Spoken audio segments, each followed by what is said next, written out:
भुट्टे वाला। एक गांव में 3 सबसे अच्छे दोस्त भूषण, रवि और संतोष रहते थे।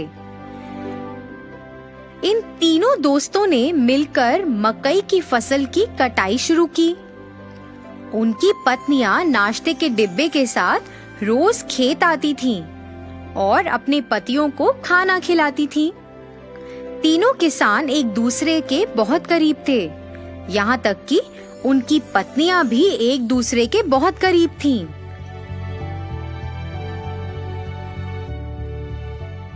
तीनों ने बहुत मेहनत की और बदले में उन्हें बहुत अच्छी फसल मिली। इसके साथ वे गांव के बाजार में मकई बेचने लगे।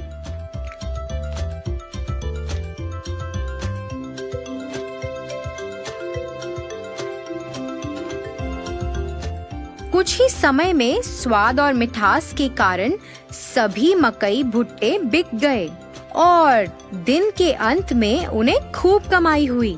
उन्हें जो भी मुनाफा मिलता था वह उस पैसे को अपनी पत्नियों को भविष्य में उपयोग के लिए दे देते थे। उन 3 दोस्तों के लिए फसल काटना, खेत में देखभाल करना। तीनों किसान अपनी दिनचर्या में व्यस्त हो गए। उनकी पत्नियां अपने दैनिक घरेलू कामों को पूरा करती थीं और एक साथ एक जगह बैठकर फिर गपशप करती थीं। फिर एक दिन रवि और संतोष की पत्नी आपस में बैठकर बातें कर रहे थे। फिर भूषण की पत्नी अपने गले में एक बहुत लंबी सोने की माला पहनकर आश्चर्यजनक तरीके से उनके पास आई। अन्य 2 महिलाएं उस लंबी सोने की माला को देखकर आकर्षित हुईं और वो भी वैसी माला खरीदना चाहती थीं। यह जानने के बाद कि भूषण की पत्नी ने अपने पति की बचत से सोने की लंबी चेन खरीदी है, उन्होंने भी अपने पतियों की बचत से सोना और साड़ी खरीदे और फिर उन्होंने ऐसा करना शुरू कर दिया।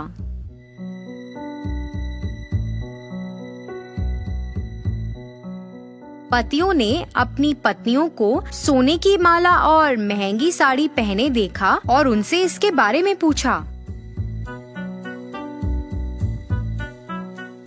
ऐसा बेफजूल खर्च पर पैसा बर्बाद करने के कारण वह सभी अपनी पत्नियों से नाराज थे और तीनों गुस्से में घर से निकल गए और सीधे खेत में आ गए। तीनों ने इस पर चर्चा की। वह उन्हें सबक सिखाना चाहते थे। उन्हें ऐसा लगा कि अगर वह अब सही निर्णय नहीं लेंगे तो भविष्य में नुकसान उठाना पड़ सकता है। इसलिए वे एक विचार लेकर आए जो इस मामले में उनकी मदद कर सकता था। इसे लागू करने के लिए सभी घर वापस गए। हमारे भविष्य के बारे में बिना सोचे तुमने हमारी बचत को बर्बाद कर दिया। इसके बदले में तुम्हें एक व्यवसाय या नौकरी करके अपने सोने और साड़ियों के मूल्य जितना पैसा कमाना पड़ेगा।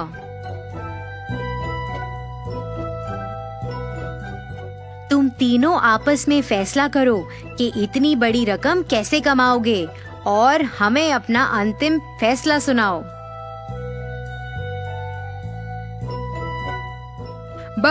हमें बस ये बताएं कि आप तीनों कब शुरू करने जा रहे हैं। जल्दी निर्णय लो। आप महिलाओं के पास सिर्फ 30 दिन हैं।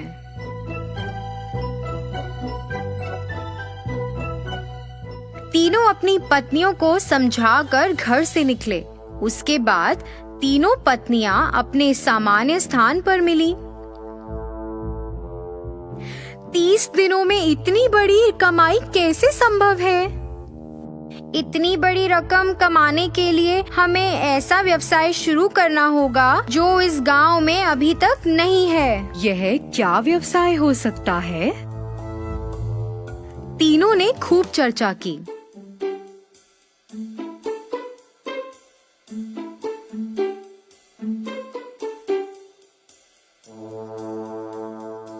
अरे मेरे पास विचार है। हमारे पति से सभी भुट्टे खरीदते हैं। हम 3 प्रकार के भुट्टे बेच सकते हैं। एक कच्चे, फिर एक तले हुए और एक वो जिस पर नींबू, नमक और काली मिर्च का लेप हो।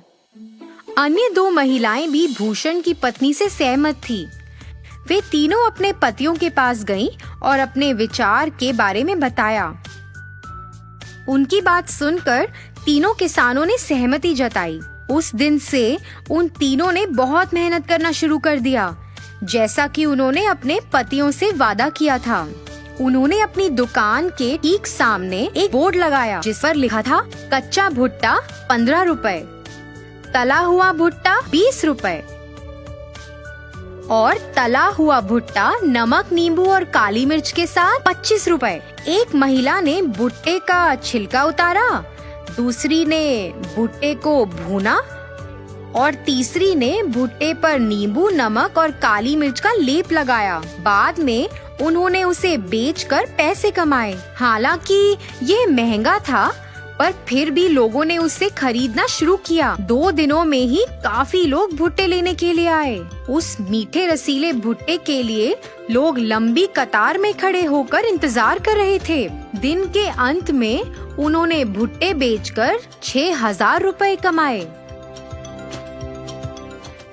इसी तरह से यह 30 दिनों तक जारी रहा और उन्होंने लगभग 1,80,000 रुपए कमाए। 31वें दिन वे तीनों अपने व्यवसाय से कमाए हुए पैसे लेकर अपने पतियों के पास गईं। पैसे वापस देने के बाद उन्होंने अपने पतियों से वादा किया कि वह अपने व्यवसाय को जारी रखेंगी और कड़ी मेहनत करेंगी। इसी तरह तीनों महिलाओं को पैसों और मेहनत का मूल्य पता चला। उन्हें अपनी गलती का एहसास हुआ। उन्होंने पहले की गई गलती को कभी नहीं दोहराया। उन्होंने अपने पतियों के काम में हाथ भी बटाया। बहुत सारी कमाई के साथ वे नाम और प्रसिद्धि के साथ खुशी से रहते थे।